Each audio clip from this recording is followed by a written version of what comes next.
Today's story is about a servant who has an affair with a king's wife. When the king learns about this, the servant disguises himself to escape punishment and begins working in a church. However, he has no idea that the nuns, who appear pious and religious on the surface, lead challenging lives filled with strange desires. As he enters this environment, a series of unexpected events unfold, completely altering his life and the lives of all the nuns. At the start of the story, we are introduced to a nun named Fernanda, who is seen making her way to the church through a dense jungle while guiding her donkey. Upon reaching the church, another nun, Sister Genevieve, confronts her and asks where she was last night. Fernanda casually replies, "Like always, my donkey had fled, and I had gone to find it." Sister Genevieve responds, "I locked the door properly. How could it flee?" While they're arguing, Lurko walks by and greets them with a polite, "Good morning." Instead of replying, they scold him harshly and dismiss him rudely. In the following scene, all the sisters gather in the church for their morning prayers. The superior, Sister Maria, notices Fernanda and questions her about her whereabouts the previous night. Fernanda repeats her earlier statement, "My donkey had fled, and I had gone to find it." Sister Maria, still suspicious, frowns but decides not to press further and dismisses her for now. Meanwhile, Sister Genevieve is seen flipping through a book. She stumbles upon a peculiar illustration and some strange rituals described in it. Curious but also unsettled, she quickly closes the book and puts it aside. On another side, Sister Alessandra is visited by her father, who has come to discuss her future. He mentions that he is searching for a suitable groom for her, but laments that all the good men demand a hefty dowry. Alessandra suggests that he reduce his donations to the church so they can afford the dowry. However, her father refuses, saying it wouldn't be appropriate. He reassures her, saying, "Don't worry about marriage. Whether you marry or not, you'll still have a wonderful life." Alessandra is heartbroken, because all she wants is a happy and fulfilling life through marriage. The next day, we see Alessandra, Fernanda, and Genevieve together, carrying their knitted clothes. Alessandra tells them about her conversation with her father, and the other two sisters sympathize with her. As they are talking, they notice Lurko watching them while working nearby. His gaze feels intrusive and inappropriate, making the sisters uncomfortable. Angry and irritated, they begin throwing his belongings around in a fit of rage. Not satisfied, they even physically assaulted him to release their anger. Elsewhere, Father Tommaso, a priest at the church, is seen traveling to the market to sell the knitted clothes made by the sisters. On his way, he encounters Lurko, who looks frustrated and announces, "Father, I don't want to work in the church anymore." Tommaso tries to calm him down, assuring him that things will improve and asking him to reconsider. However, Lurko is firm in his decision and walks away. A few miles from the church, we are introduced to a landlord named Lord Bruno, who is dining with his wife Francesca. Although Bruno talks passionately about his wealth and accomplishments, Francesca's attention is entirely elsewhere. She keeps glancing at their servant, Musette, who also steals looks at her. It becomes evident that there is an ongoing affair between Francesca and Musette. Later that night, Francesca and Musette are shown in bed together, having an intimate moment. Francesca confides in Musette, saying, "My husband can't make me happy. All he ever talks about is his glory and splendor." After finishing the first round, Francesca and Musette start preparing for their second when they hear Bruno entering the room. Panicked, Musette quickly jumps out of the window to escape. Bruno notices him fleeing and immediately begins searching the servants' quarters to find him. Musette, however, reaches his own quarters first and pretends to be asleep. Bruno, determined to uncover the culprit, checks each servant to see whose heartbeat is racing. When he gets to Musette, his suspicion grows, but because of the darkness, he cannot identify him clearly. To ensure he has a clue, Bruno cuts off a small lock of Musette's hair. However, as soon as Bruno leaves, Musette cleverly cuts small portions of hair from all the other servants, leaving Bruno confused. The next morning, Bruno lines up all the servants and inspects their hair. But because all their hair has been trimmed, he cannot determine who the culprit is. Frustrated, Bruno warns everyone, "Whoever is responsible for this, I will find you, and you won't escape my wrath." To assert control, he orders everyone's hair to be cut short. Later, while Bruno and Francesca are dining together, Bruno warns her, I know you're involved in this mess. If I find that servant, I'll deal with both of you. Francesca, unfazed, responds coldly, you'll do nothing. You only threaten. Observing their behavior, Bruno begins to suspect that Musette is the guilty servant. That evening, Bruno spots Musette working outside, with Francesca nearby trying to flirt with him. Musette resists her advances, but this time, Bruno witnesses the scene from a distance. Enraged, he commands his men, "Catch that servant and bring him to me immediately." Realizing he has been caught, Musette flees with Bruno's men chasing after him through the forest. After running for a long time, Musette encounters Father Tommaso, who had overturned his cart due to drunkenness, spilling all the sisters' knitted clothes into the river. Seeing this, Musette helps Father collect the clothes. Grateful for Musette's help, Father learns he is homeless and decides to take him to the church. At the church, Father feeds Musette and gives him shelter, advising him, "You must pretend to be deaf and mute, or the sisters here will not let you live in peace." The next morning, Father introduces Musette to Sister Maria, saying, "I've brought a man who is skilled in all kinds of work but is deaf and mute. He can replace Lurco as the gardener."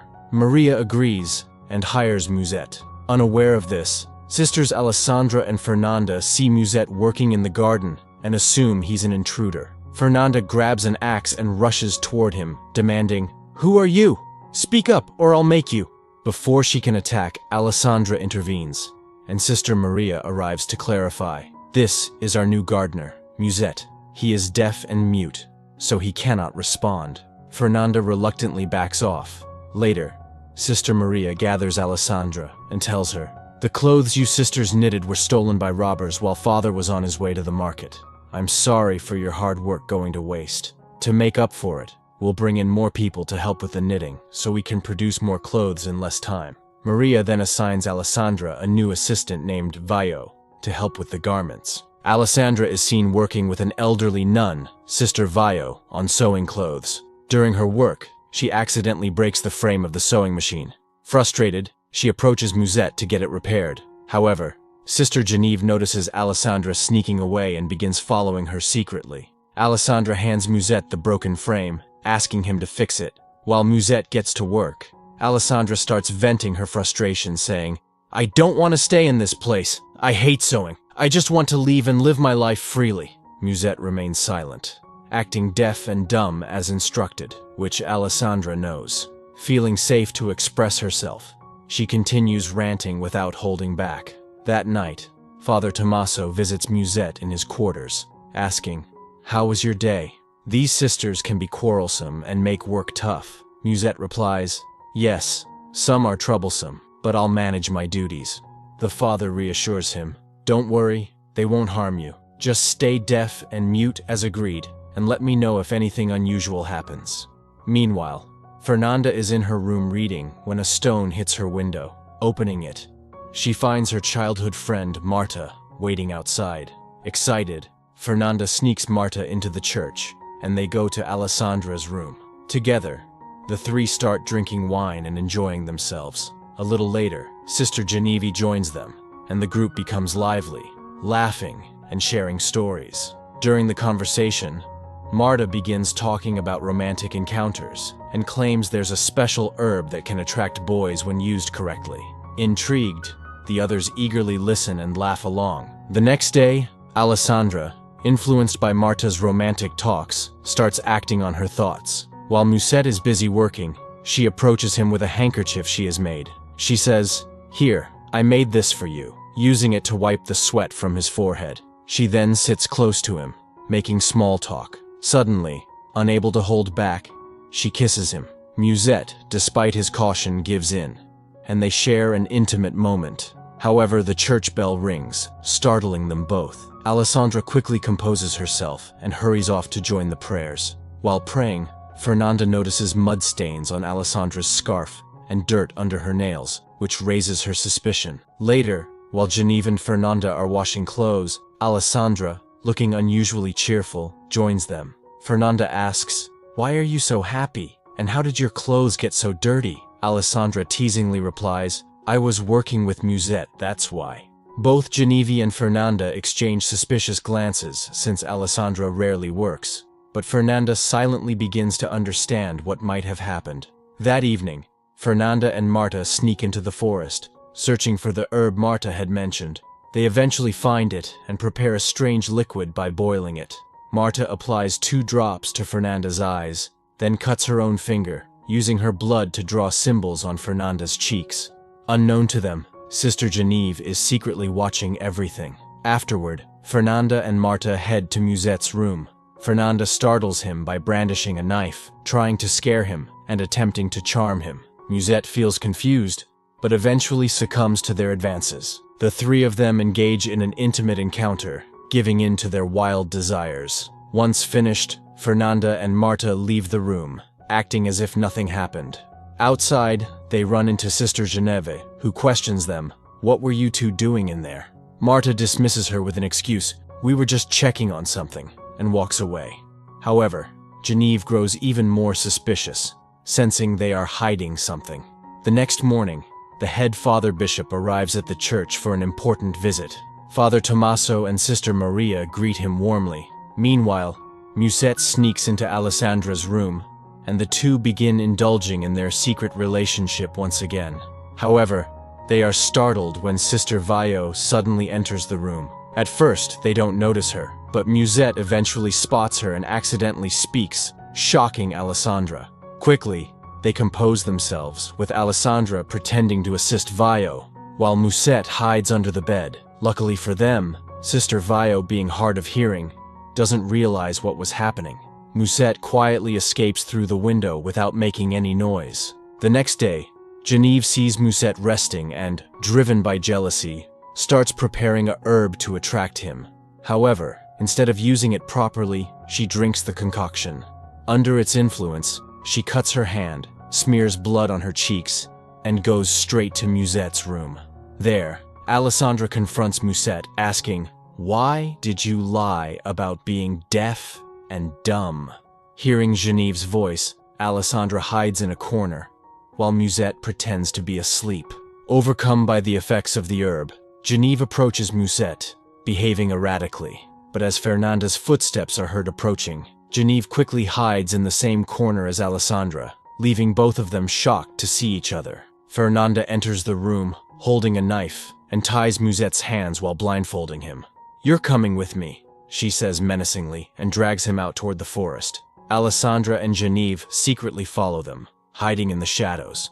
By the time they reach the forest, it is night. A fire burns in the clearing, surrounded by a group of girls dancing without clothes. Musette is tied nearby, trembling with fear. Alessandra whispers, "What is this?" To which Genevieve replies, "I once read about rituals like this. These girls are trying to gain witch-like powers by sacrificing a human." It's revealed that Fernanda has been sneaking into the forest in disguise to partake in these rituals, and Marta has recently joined her. As Fernanda and Marta prepare to sacrifice Musette, he screams, "Please don't kill me." This reveals to everyone that he isn't deaf or dumb. Shocked but undeterred, Fernanda moves closer with the knife. Genevieve, still under the herb's influence, suddenly strips and joins the dancing girls. Seeing this, the other girls panic and begin running away. Marta confronts Genevieve angrily, and the 2 begin fighting. Amid the chaos, Fernanda attempts to stab Musette, but Alessandra intervenes just in time, snatching the knife from her. A scuffle ensues, during which Genevieve strikes Marta with a stick, knocking her unconscious. Genevieve then quickly changes into Marta's clothes and grabs a donkey to rush back to the church. As she approaches the church, she shouts, "Fernanda is a witch!" Hearing the commotion, Father Bishop comes outside. Genevieve continues to shout, "Fernanda is a witch!" Just then, Fernanda, Alessandra, and Musette arrive at the scene. Fernanda calmly retorts, "She's lying. She drank that herb and is speaking nonsense in a drunken state." Genevieve insists, "No, I'm not lying. They're all involved together, and both of them have become intimate with this gardener." Father Bishop, shocked, demands an explanation from Sister Maria. Before she can respond, Father Tommaso steps out of Maria's room. The sight leaves everyone stunned, and Father Bishop, piecing everything together, silently realizes the depth of the chaos within the church. The next day, Father Bishop punishes everyone involved and demands that they apologize to God for their actions. Father Tommaso receives the harshest punishment for misusing his position as a father. As a result, he is sent to a church, a place where only men reside. Meanwhile, Musette is handed over once again to Lord Bruno, and his soldiers arrest him. Later, we see the three sisters, Fernanda, Alessandra, and Genevieve, reflecting on their actions. They apologize to each other for their past wrongdoings. Genevieve also asks Fernanda for forgiveness, acknowledging the pain she caused. As they think about Musette, they realize that Lord Bruno might kill him. Driven by guilt and the desire to help, they devise a plan to save him. Meanwhile, Lord Bruno has Musette imprisoned and informs him coldly, "I've tied my wife with dogs and wild animals so that she suffers a painful death. Now, it's your turn, but I won't kill you. I will keep you alive and torture you even more." With a malicious grin, he leaves, leaving Musette in despair. Musette pleads for his release, but the soldiers only mock him and refuse. However, the sisters have a plan in motion. They secretly leave a turtle with a burning candle, leading the soldiers to follow it. As the soldiers chase the light, the three sisters manage to sneak into the prison and rescue Musette. They replace him with a dummy and dressed Musette in the sisters' clothes, ensuring it will confuse the soldiers. With Musette free, they begin running toward the forest to escape.